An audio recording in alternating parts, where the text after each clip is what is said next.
phobos, they were nothing, like they were friends. Anong story yan? My friend from PS. Last year, she got pregnant. By the? By the kuya. By the kuya.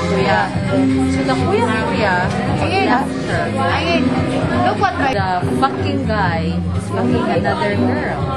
And his palusot is, we never loved each other. We were just friends.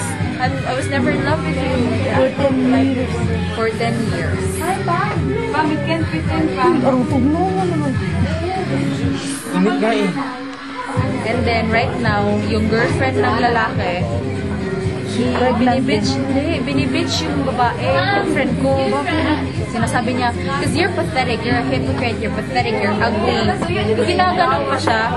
Tapos sa Friendster, ano pa siya sa Friendster, ano pa siya nga, you're so pathetic, I'm with a guy already and you're not giving him up sa babae.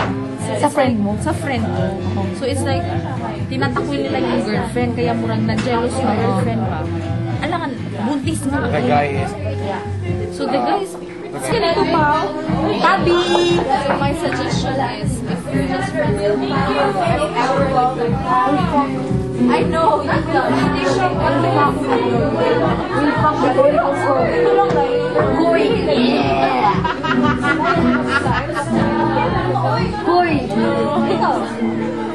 Am I telegenic?